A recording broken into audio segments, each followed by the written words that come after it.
Kasi Yes. Again, ako nga kasi, if I be the one, okay ako eh, but the lawyer of my wife, ayaw nilang mag-comment, and ang sabi nila, they already issued a statement on that. But sir, you've mentioned po sa isang interview the night, I think that was Friday night sa isang himpilan. Sir, can you please explain kung why do you think this has been politicized on your end, given the fact that what the NBI claims are alleged crimes of human trafficking, and meron daw po sila nakita mga droga sa loob ng establishmentong yun. Can you please explain why this has been politicized? Again, tama ka, nung Friday, nagpa-interview ako. Ako Yes. and I have no, wala akong plano huminto na magsalita tungkol dyan. Except on Friday night, after that, kinausap ako nag-usap kami ng mga lawyers, and their advice to me was, number one, hindi na nga naman ako may kaso, and for me not to speak on it, and let them handle the case. So, kung gusto niyo ko mag-refer doon sa interview ko on last Friday, you're very welcome to look into that. At meron din noong statement, official statement na nilabas yung wife ko in that particular case. Pero as of now, na papasok na ho sila sa inquest, they requested me not to speak on the matter. Parang may sinabi ang NBI, sir, na may plano din daw imbestigahan ang Cliff Point Square. Maybe kung ikaw po, may share ka po ba doon sa Cliff Point? And if to an extent, kasi Factual. Cliff Point, maraming investors. Kami ang isa sa investors. Okay. Andyan din yung office ko. Again, ang problema, nasa name ng asawa ko eh. Hindi na naman ako yung... Alam mo, ginawa ng asawa ko, lahat ng mga ali-alihan, pati yung kotse, pati lahat, nilagay niya sa pangalan niya.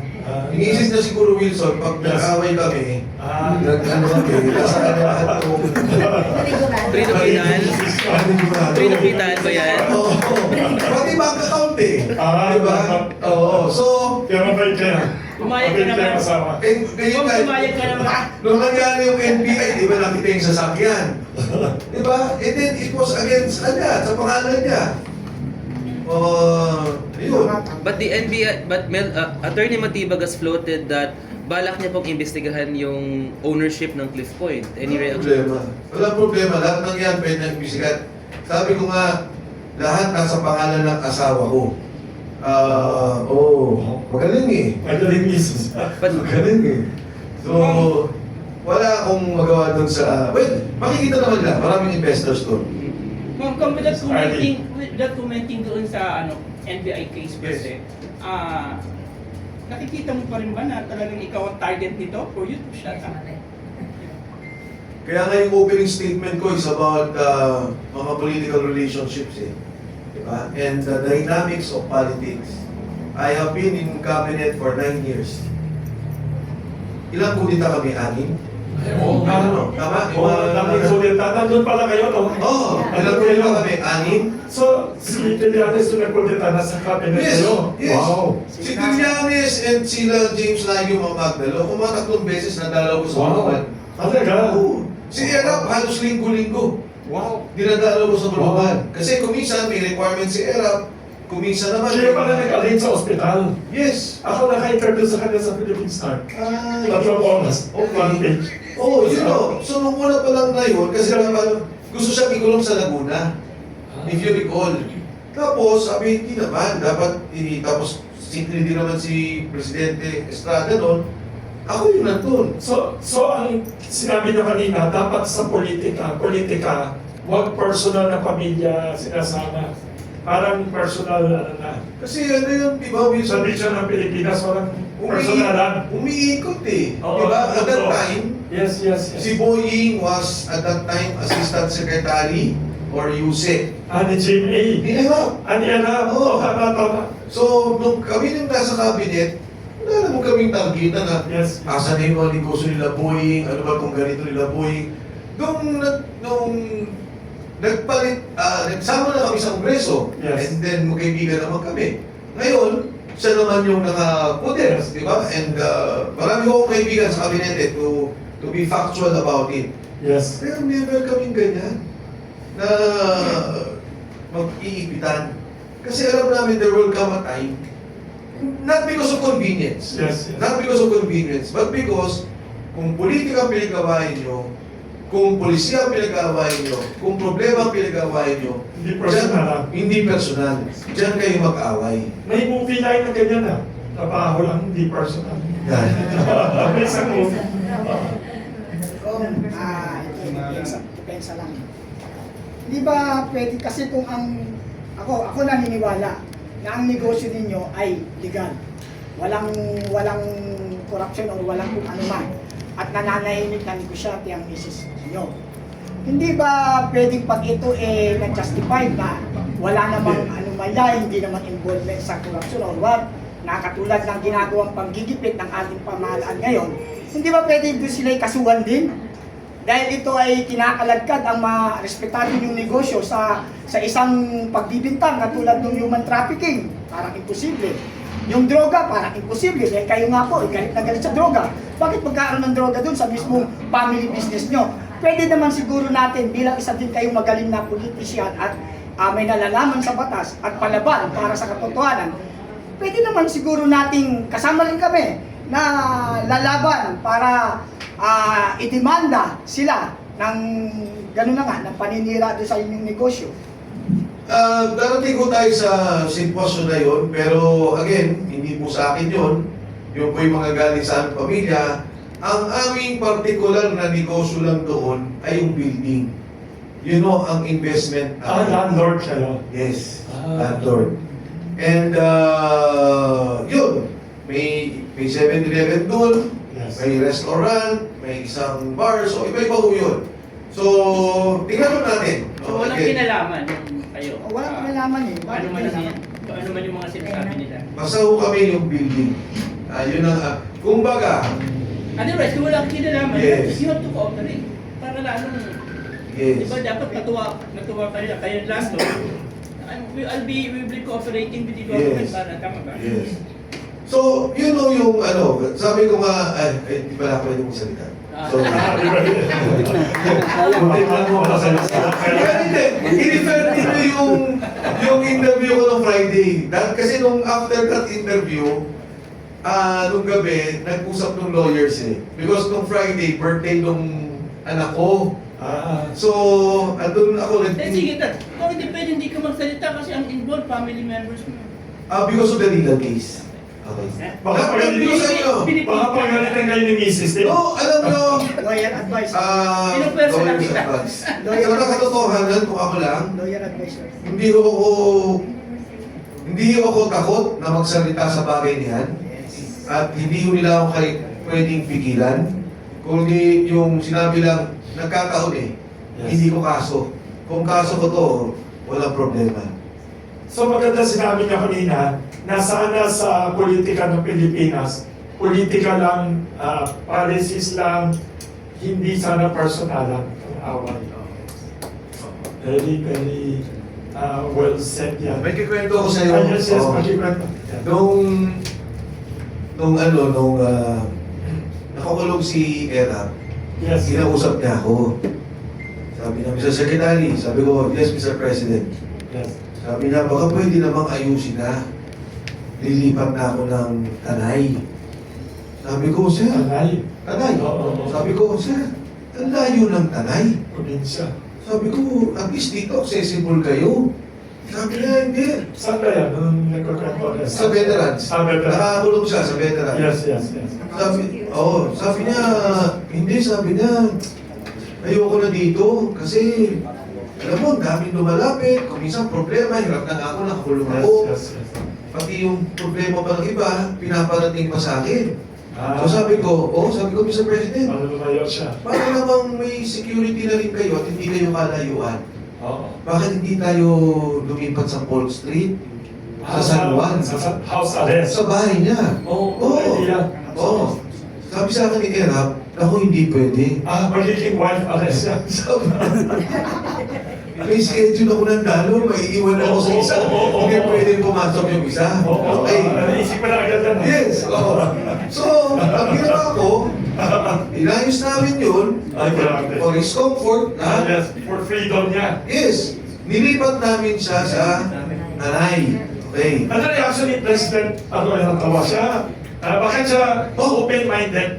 Bakit si President Gloria Arroyo open-minded na gawin sa ganyan? Because I think naintindihan na rin ni naintindihan naman ni GMA from the start na may kaso ka na, huwag ka naman mahirapan. Hindi personal. Yes, and to give you the, refer to you, give you the proper respect as a former president. Nung sinabi niya yun kay GMA, hindi siya tumanggi, umuo agad. Yes.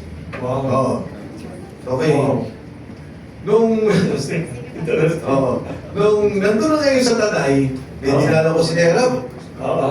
May museum. Oo, narinig ko. May museum. Wow. This was for the absolute pardon. Ha? Oo. Nag-aaway pa rin yung dalawa. Alam mo yung dalawa naman nag-aaway, pero hindi naman talaga mainit. Sinong dalawa? Si Presidente Jimmy at si Erab. May away pa sila noon. May mga konti. Magkano si Jimmy, tapos si Erab. Kaya, pagpunta ko dun sa museum, nakakita ko. Sabi niya, tingnan mo to. Sabi niya, museum ko to. Pag namatay ako, makikita pa rin ng tao to. Parang nandun siya. Andun si FPJ, may mga picture sila. Lahat. Magandang museum niya dun sa Tanay. Wow. Nakakita ko ngayon, sa taas. Litrato ng mga former presidents. Lahat? Lahat. Lahat pala. Akala ko lahat. Oo. So sabi ko, Mr. President, baka pwede, schedule ko na lang si GMA. Kayo ng dalawa mag-usap. Wow. Sabi niya, sige, sabi niya. Sa Tanay. Sa Tanay, sabi niya, bigyan mo ako ng mga 2 weeks. Nakakulong nga. Oo. Bigyan mo ako ng 2 weeks. Oo. Para naman ayos ko. Sabi ko, sir, bakit kailangan mo ba ng 2 weeks? Nandito ka lang naman. Oo. Sabi niya, hindi. Isasabit ko yung picture ni GMA dyan. Kasi yung former president, wala si GMA. Siya rin wala. Tinanong ko, sir, bakit wala yung picture ni GMA dyan? Hindi naman siya legitimate president. Sabi niya. Pero that was the dynamics between ERAP and GMA. Nung nakakulong naman si GMA, sino unang nagsalita? Nabigyan ng comfort at pagpahirapan si GMA. Former President ERAP Estrada. Sino ang mga unang dumalaw kay GMA? Former President ERAP Estrada. So yan yung dynamics ng politika. Hindi ko alam yan, ha? Yes. Pumunta siya doon. And he signed a letter saying na huwag pahirapan si GMA and give to her the proper respect as former president. Ha? Bigyan siya, nadalo kaya? Sino? Yung napakatibo. So parang, yun yung kwento niya ngayon, parang yun ang nangyayari sa Amerika. Yun away ni Trump sa ni Biden, napaka-personal. Nakita mo sa White House, yung mga nakadikit pag kay Biden, insulto talaga, nakakatawa. Kaya dapat maganda ang election na sinabi ni Secretary Mike Defensor ngayon, na sana maging civilized tayo sa politika sa Pilipinas. Na ang politika talaga, away politika, hindi personal. Galing. Kasi ano yung movie na sikat, na sinabing ganyan, na trabaho lang pa, hindi personal. May ganyan eh, sa pelikula. Siya ba yung nagsabi? Siya ba yung nagsabi na? Ano yan, yung Markang Bungo? Ganyan ba yan? Okay, Wow. kay Sergeant Santiago. Kay Santiago yun, yung pag pinatay niya yung tao sa ulo, binaril ka sa ulo, sasabihin niya, walang personalan, trabaho lang. Pero pinatay niya. Oo. Pero tayo nga grabe. Kasi nga wala nang personalan, trabaho lang yun. Yan ang ano nun, essence. It's a part of work. Sinong inspiration niyo, isang huling tanong, Secretary Defensor, sinong inspiration niyo sa politika? Pag kayo energetic, maraming energy for politics, sinong mga leaders na inspiration niyo? In the past or buhay pa or Yung dun sa mga kasaysayan natin, yung mga bayani, ako, hindi pa sikat yung pelikulang Artikulo 1 ni General Antonio Luna. Gustong-gusto ko na siya. si General Luna? Si General Antonio Luna. Bata pa lang, gustong-gusto ko na si Yes. General Antonio Luna. Ang isang classic sa akin Yes. na kwento sa kasaysayan natin, yung kay Jose Abad Santos. Yes. Kasi Justice. Chief Justice, nung lumipat na sila sila Quezon, naiwan si Chief Justice, siya yung naging head of state. Yes. Tapos sabi ng mga Hapon, bumaliktad ka na, sumama ka sa amin. Mag-collaborate. Oo, mag-collaborate. Hindi siya pumayag. Yes. So, kinausap niya yung anak niya. Sabi niya sa anak niya, maging matibay ka, Mag-umiyak. makatatag ka, huwag kang umiyak. Tapos rin siya. Oo nga. In the presence of his son. Of course, in the modern times, Yes. Joker Arroyo will always be Ah. an idol. May Yes. tita. No? Yung Yes. aking tiya, si Senator William Defensor Santiago will always be an idol. Yes. In current history, yung mga the likes of the leadership of Magsaysay, of Yes. Duterte, ito talaga yung mga pamasa eh. Na and then the stable leadership, stable for the economy, stable for yung privatization, and Yes. who is the business. Andyan si Ramos and si GMA. Because I've served with Yes. GMA. And, Kamusta as a boss si GMA? Kamusta siya as presidente? alam mo si Presidente, unang upo namin, the first 2 weeks, Yes. umupo kami para pag-usapan ang medium-term development plan. Yes. Magmula umaga hanggang gabi, pinag-uusapan namin kung ano ang mapa. So I'll give you an example. Dahil ako noon Secretary of Housing, sabi niya, dapat ang housing parang Singapore. Yes. Di ba? Yung housing na Singapore, they want you to Housing. have the money, walang economy. They said, let's fix housing so that we can pump right the economy. So ang una niya namin ginawa was, alam niyo ba that time, when GMA took over, Yes. ang signature na kailangan mo para makapagtayo ng subdivision, 120 signatures. 120 isang subdivision house. Isang subdivision. Grabe. So we did 120 na kayo sa kagulo. So, minimize namin to about initially 21 at naapakabot namin sa aking pagkakaalam mga 8. Wow. Kasi bakit mangyari, Wilson? Kunyari, Yes. magsicertify ka sa Philippine Coconut Authority na hindi siya coconut land. Yes. Pupunta ka sa SRA na hindi siya sugar land. Pupunta ka sa NIA na lahat hindi siya. yan. Lahat yan eh. Grabe. So, ang sabi ni ma'am, hindi, punta ka sa DA. Isa na lang. Isa lang. Ano ninyo, certain. So, ito yung mga proseso na nagpabagal. So, sa akin yun lang. Can you say that she was one of the best presidents natin? Yes. Yes. Ayos. Ah, Economy. si GMA, ang at that time, no, Yes. ang isang naging siguro, talagang pumasok din siya sa isang panahon na may laban.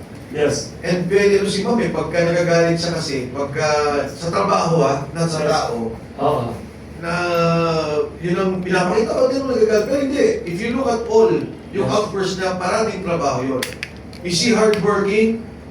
Workaholic na. Workaholic, yung Totoo yan. yung mga media na nandito, lalo tigit ng mga panahon ni Ramos hanggang kay GMA, sinasabi nila, mas grabe na si Ramos. Yes. Mas grabe ba si GMA? Narinig ko. Mas grabe ba? Workaholic. Non-stop. Thank you. May isa pa akong kwento na sa Yes, yes, kwento mo. Yes. So nakita ni Ace Barbers sa Japan, ang Yes. schedule ni GMA, 15 15. schedules in Japan. Minuto talaga parang Okay, kami daw. After dinner, may meeting May daw. meeting ba? Sa state visit. So makikita mo yung isang 15. Wow. Sabi ni Ace Barbers, 15. tanong mo naman kay GMA kung ano yung iniinom niyang gamot. Why is she, Ano daw? Ano secret? why is she so energetic? Tulog daw mga tao sa aeroplano. Ano daw? Oh. Anong secret ka sa energy? Mamit ako. Yes. Sabi ko si Ace Barbers, sabi ko, Madam President, Yes. Ace Barbers is asking what Energy drink or supplement secret? are you Yes. drinking? Ano daw? Because you're very strong, ma'am, and you're Yes. very energetic. Sabi ni GMA, I take menopausal pills. Walang biro. Hindi pa Sabi ko, Ace. Sabi ko, Ace. Magbabayad. Menopausal pills. Grabe. Serious or joke? Serious? Talaga? Eh, si Ace Barbers witness ko. We were together when I asked that question. Grabe. May professor ka sa economics, napakagaling. Napakagaling. Once again, thank you very much. We'd like to request Secretary Mike Defensor to give a closing statement to summarize your